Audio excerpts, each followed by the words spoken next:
You are listening to Two Heels and a Face Wrestling Podcast, a podcast where we believe wrestling is a buffet and there's something there for everyone. Make sure you're following us on all social media such as Twitter, Instagram, Facebook under Two Heels and a Face. That's number 2 Heels and a Face. Make sure you check out our website, twoheelsandaface.com. Era, 2 Heels and a Face. Thanks for listening to this episode of Twos and a Face Wrestling Podcast. As today's episode, we're doing a freelance 5 takeaways episode. Sometimes these are written. This one is audio. And we're going to point out the 5 things that stuck out to us. We were not at the show on April 11th, NonStop Momentum at the LSA, but we did watch it on IWTV. Did we not, Chris?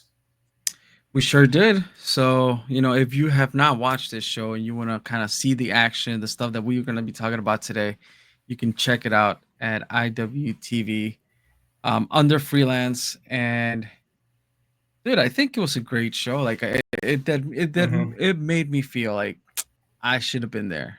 I feel like I usually say that about every show.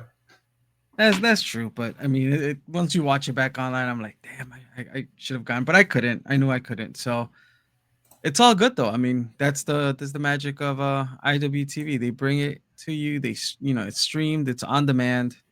So we got to watch it, and I thoroughly enjoyed it. And we have 5 takeaways. We do. Yeah, it was a really fun show. I think that there are kind of new people stepping up in the freelance wrestling scene. And yeah, these are the 5 things that really, I think, stuck out to us. Chris has a bunch of notes on different matches and things like that, but we're not going to get into every match. We're just going to hit these 5 bullets, but Chris, feel free to tangent off into anything that you see fit. The first takeaway is the race for the next Red Star Medallion. Yes. One of the things that was pointed out is that this Red Star Medallion, at first I was like, do they have to be 3 consecutive wins? No, it's just 3 wins, 3 scramble match wins, right? For you to obtain the Red Medallion. Yeah, to obtain. Now, does that mean I still have a lot of questions on the format? Okay. It's scramble match wins. That's what you're saying, correct? Yes, scramble match wins. They don't have to be consecutive. Okay. You just need to rack up 3 wins to get the Red Star Medallion, and then you can use that to cash it in for a title. Right. Okay, so is it first 2, 3? So that means that, like, because I know Darius Luttrell has a win. Trevor Outlaw has they've all kind of like staked their claim, right? Trevor and now Laney. Laney was the one there's result spoilers, by the way. So if you don't want your results spoiled, maybe come listen to us after you watch the show. But keep listening if you're still listening and you don't care about spoilers. And now Laney won. So it's good to see her back too. I know we messaged her because we're working on like another project and we want to have her on the podcast again. But it feels to me, right, she has just been away wrestling other places. Am I wrong in saying that? I had the same thought. I'm like, okay, like, is this Laney coming back to freelance after a while? And definitely I think that's what it was. And I mean, I think it was a mention on her coming back from Costa Rica. She went out there to wrestle. So she went out to wrestle. Yeah. I believe so. I mean, I just feel like Laney should be everywhere, right? Like we've been saying, like Laney should get signed. She, I mean, things happen for a reason, but she's, and you see her now in the ring too. Like you see her growth and the confidence and just, I'm definitely a fan. So I'll always wave that unicorn flag. Yeah. And then from the party unicorn days to now, right? Right. And I think that's why kind of different people are stepping up, because there is kind of like, I would put Laney and I would put Davey Bang and August Matthews in the same category, which is like came, saw, conquered, had amazing runs at freelance wrestling, wrestled a bunch of freelance wrestling, has wrestled locally, but like need exposure other places and need to be are good enough to be on TV. We'll say like I'm not putting anyone in a pigeonhole, but like, let's say like Impact or anything like that, like is ready to take a next step. And yeah, and that's maybe why like Lainey's like, look, I'm gonna spread my wings and go hit some other cities, towns, even countries. So that's great for her, because I feel like you see it now when she wrestles. She is just a greater entity, if that makes sense. But what I was trying to say about the Red Star Medallion is, if everyone has like 2 wins, let's say they keep scrambling, right? Darius, Trevor, and Lainey all with 2 wins at some point. They all got to be in the same scramble, kind of like at the end of the year, right? Because you don't want, if you got a bunch of people sitting on 2 wins, you can't just throw one of them into a scramble and they get that third. Oh, that's a good point. That third one first, right? Because that doesn't seem fair. Yeah, no, that's a fair point. I hadn't thought about that, but you're right. Like if you have a couple people with 2 wins, you cannot not put them in a scramble. You're taking away their chance. It's like not putting in Trent and letting Principal Steve take all the showings, and 2 heels in the face. So yeah, which is you gotta make it. Gotta make it fair. Apparently, it's been happening for years. Considering how high his appearance, Principal Steve's appearance total is. So yeah, I think it's cool because it gives more importance to the scramble, and it gives us something to talk about. It's kind of like a runnings, a standings, Be cool to put like a graphic with it or something, but it would be cool if winners of the scrambles, then they put those people into a scramble together, and like someone kind of keeps racking up wins. Yeah, and I think the cool fact here is also that the one who won the first medallion was Alfonso Gonzalez, and he went on to get get the title. However, he got the title, but he became a champion. So it's promising to see somebody get that Red Star Medallion, and hopefully like there's a good opportunity for them to shine and take Freelance to the next level. So opportunities are there. It's good to, like you said, it's a good thing to kind of, now you have another goal, another thing to tie to that always desired Freelance scramble. Yeah, it is now though. It is like, I don't know if you were saying that facetiously, but it kind of like, the scramble at Freelance just like means a little bit more than other promotions, and it's a staple. Yeah, they worked on that. They like made that a thing now. Okay. Takeaway number 2 is Candy Elliot makes things interesting. This is an edgier storyline. Yeah, it came out of nowhere for me. I'm like, I did not see that coming. So Candy Elliot went over Angel Escalera, and a lot of gyrations in that match, a lot of dancing, a lot of gyrations. They were like a really good pair, those 2. And then there's kind of like this almost vindictive, jealous, like Candy Elliot calls out Lainey because they've kind of been like some sort of an alliance together.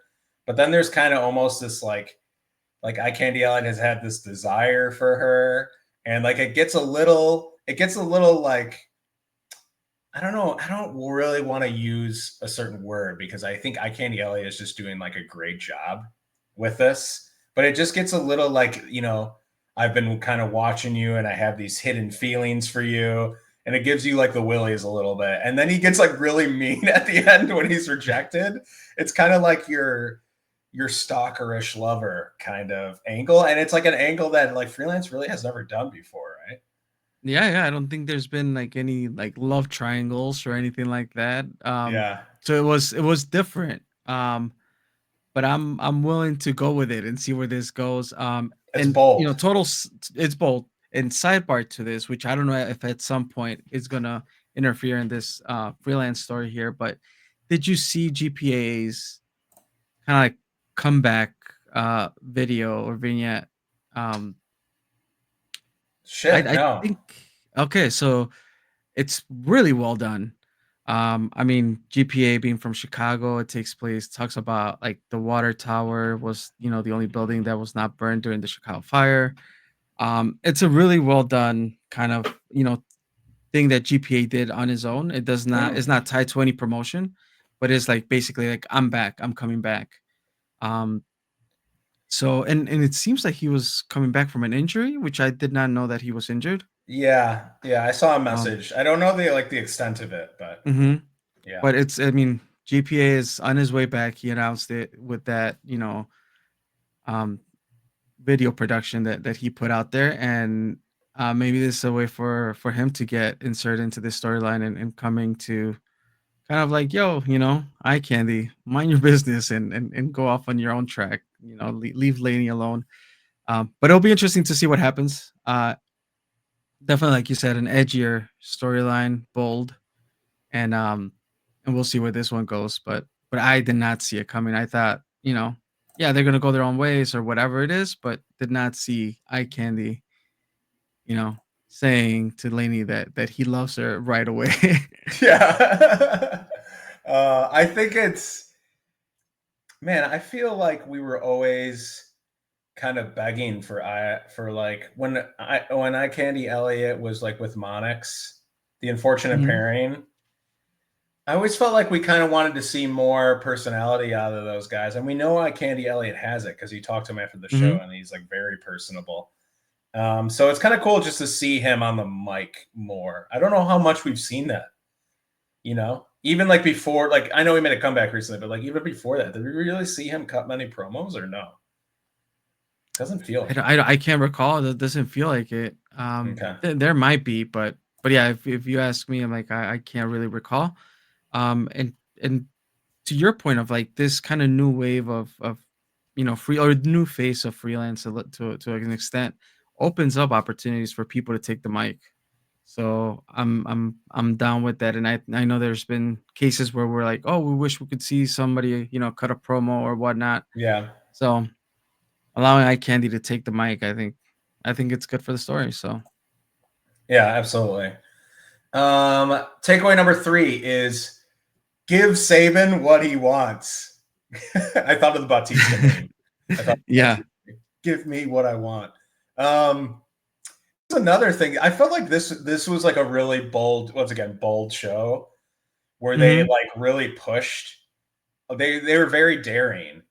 That was a daring storyline with Candy Elliot. I think this was a very daring like move too. Like things just went brought in Eddie, dude. Eddie, dude. They just went from 0 to 60 like after these matches. Like a match would end and then they would go 0 to 60. Like had the Candy Elliot thing, and then this one, Sabin Cage ties or handcuffs or Coda to the turnbuckle, to the ring pole. Yeah, yeah, and he wants a Freelance Legacy shot. Coda's like, fuck you, fuck you, fuck you, which I think is fair, right? Yeah. They had already a match, right? Like they had a match a month or two ago. Yeah. He probably just doesn't feel like, he deserves another one or deserves one. And then Sabin Cage goes over to Eddie. I was like, oh, no, not Eddie, because you don't hear so much about him on Potting with Ego. And Eddie got beat up. Thank God he saved his pants from falling down a few times in the ring. But he was in a bad spot. He was wasn't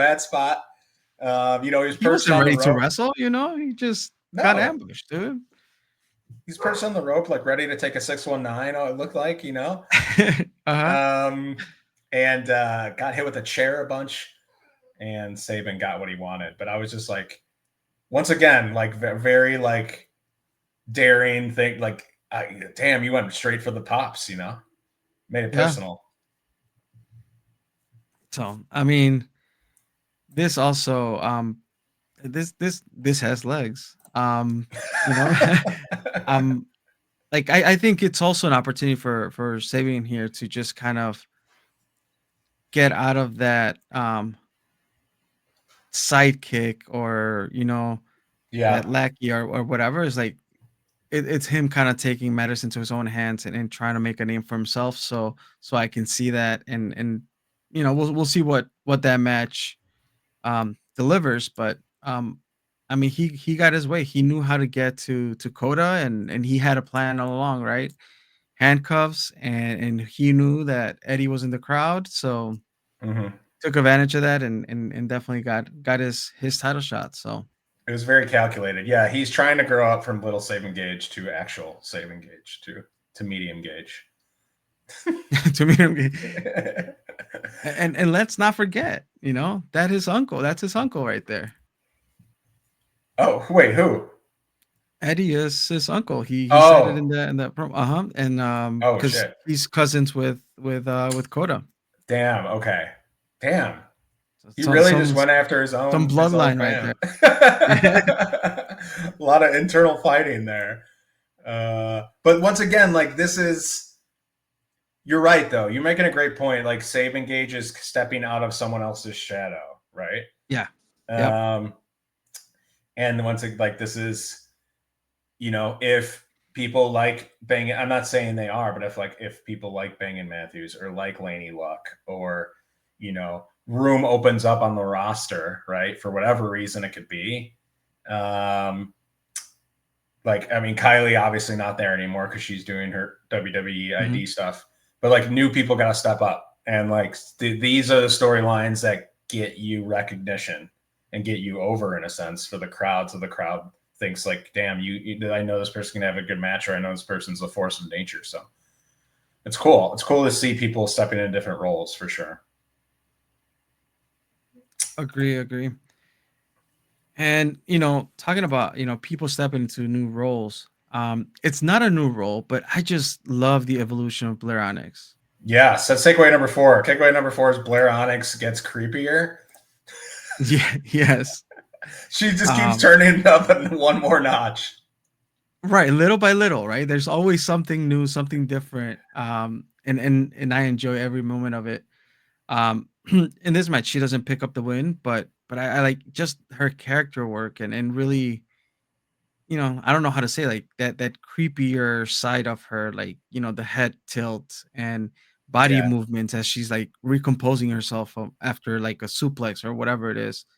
Like those little things are, I'm like I can see her embracing that role, like that character. So that's why I called it the evolution of Blair Onyx, like seeing her where she started a few years ago, and even as of recent this year, like we've seen her change little by little and improve on those little things. She just keeps adding stuff, and like now she's gone like full like Ring Girl or like The Grudge, Yeah. Which that movie scared the shit out of me when I saw it. Even like stuff she's not using in the ring, she'll just like post pictures and stuff like that. And we've seen her just go from like no face paint to face paint with like her blue and red gear, like Spider-Man gear-ish, to now like she has this white, like it just kind of keeps like adding layers. But yeah, this is, I think Blair too also is like Blair, and I think Sabin Gauge is a good example. They're like pushing themselves out of their comfort zone a little bit. Blair's probably comfortable being this creepy, but you know what I mean? Like the twitching, the head twitching and like things like that. Like she has to continue to remember to do that. That's one more thing you got to think about in between moves. So it's like, it's like there a lot of the people that have these spots on the card, they're fearless and they're trying new things. And by the way, we're mind readers because we said in a former, not mind readers, we're maybe time travelers. Fortune tellers is probably better. We said in a former Freelance 5 takeaways that like when Blair returned in that dark match, we're like, hey, she'd be a great fit for Reagan Lydell. Boom. Well, there we go. Yeah. Thanks. I think James may have stolen that one from us. It's okay, James. We're kind of pseudo booking committee. I'm joking. I'm really joking. Okay. So yeah, it's been great. That was great. That was taking number 4. And then what was the 5th one, Chris? A shocker. A shocker to me when I saw the post on social media, because I didn't watch the show live. I watched it on demand. Devin Monroe is our new Freelance wrestling champion. I mean, I did not see it coming. But also, I mean, once I watched the show, like I know he's loved and all, but the LSA crowd really embraced him from the beginning. and I guess I have not seen him live recently. So I might have forgotten that, or if I can't recall last time I saw him while I was at a freelance show. Um, he definitely has charisma. He is loved by many, but that LSA crowd really embraced Devin Monroe from the moment he walked out of that curtain all the way through his the pinfall. Like I did not, like I said, I did not see titles changing that quickly away from Alfonso Gonzalez, but um I'm intrigued to see what's next. I know that Isaiah's got involved in this match, to a degree, cost Alfonso Gonzalez the title. So yeah, we'll see where that leads to. But now it's like, all right, well, like any, and this is kind of like the era where we're seeing new champions, right? Like champions that we've seen grow over the years, or talent that has grown over the years. Now they have a shot at the title. They're carrying the title, and it's like, okay, what are you gonna do with it now? Um, So just kind of on the right here with Devin Monroe, I'm intrigued. Yeah, this is the shock. You texted me the graphic, Mm-hmm. and we were both like, "Wow, did not see this coming." But I think we're both on board with where this is going, and it is leading to Alfonso versus Isaiah. Um, I think this makes like this is kind of everything I've kind of wanted in a freelance reign. Because if you recall, like let's say, like for example, Storm Grayson's last reign, which was a great reign as well, very long, Mm-hmm. and put Storm. You could probably put Storm in that category too. Like maybe does not need to come back to freelance and can go do other stuff because he's kind of conquered this realm, so to speak. But a lot of a lot of matches during his reign where like they would kind of bring in a big name and have him wrestle the big name. And it kind of felt like, oh, I know Storm's kind of going to win this match. Mm-hmm. The cool thing about Alfonso's reign is he's kind of just wrestled your freelance regulars, it feels like. He's kind of just wrestled the next person who's deserved it. And the person who's been climbing the freelance ladder, who's at a lot of shows. And a cool thing about that is like, if you're going to do a shock title change, Devon Monroe is here all the time and can win that belt, and it doesn't feel awkward. It doesn't. It feels like Devon Monroe has like a legitimate chance, and he legitimately won. And a really cool finish. His nose was busted, and I've never seen his finisher before, but like the springboard, I think, into the X Factor. Oh, yeah. What is it? Over the Rainbow, I think it's called. Yeah, that was great. I like popped at that at like the momentum of that move. Mm-hmm. So yeah, I like if we were to record this just with you showing me the graphic, I would be like, what is going on? But now that I've watched the show, I get it. I completely get it. I completely am on board. I'm on board with the shock factorness of it. I'm 100% like, just tell me the story, because Alfonso versus Isaiah is going to be great. I'm assuming that's an upcoming match. Nothing has been announced. Right. And then announced, but I feel like that's the way it's heading. Yeah, and then I think Devon Monroe should just like wrestle the next person kind of that is hot at freelance and do that, because then it could just be like, oh shit, this person has a chance of winning now. So it's like going to be very unpredictable, and I think that's really cool. So who's that next opponent? Nothing's been announced. Who do you think is the next opponent? What about Reagan? Oh, she's winning a lot, isn't she? Yeah, that's a fair point. Yeah, I hadn't thought about that. Yeah, Reagan's she's racking up them wins, so that's for sure a possibility. As I'm thinking of the roster. Yeah, who comes to mind? I thought about who comes to mind. I was actually thinking about I Candy came to mind initially, but I know he has business to take care of. Yeah, with Laney probably. But I also it reminded me that in this show we got to see Mad Nix again. Oh yeah, I saw stepping into the scramble. Mm-hmm. And as the the creator behind Freelance, I don't think he's ever gone for gold, has he? I mean, ever might be tough, but because I don't know the full history here, but this is where we need like a Kamel or somebody come in and tell us the history behind it. I wouldn't hate that. I wouldn't hate that. I mean, you could say like, I know that might sound hypocritical because you'd be like, well, why does Matt Nix, the wrestler, deserve a shot like that? But I don't think it would be a bad match at all. I think it would probably be a good match. And yeah, you could say that like Nix has put in enough time to, help build this brand, and maybe he's in the mix for the title hunt or something. Like, I don't think that's necessarily a bad shot. I think you could build something really like natural and organic with that. Yeah. I don't know who the next opponent would be. We just kind of we'll wait and see, but whoever it is, I think definitely like this is Devon's opportunity to really kind of stake his claim, and it's like, yeah, I won the title, and it's not just because Isaiah is messed up and distracted, Alfonso Gonzalez or whatever, however that finish went down. It's like at the end of the day, I'm a champion, and it's his chance to prove himself here. So this next win is has to be one where he really is gonna put himself out there and just stake his claim as a champion. Yeah. No, I think this was a great show.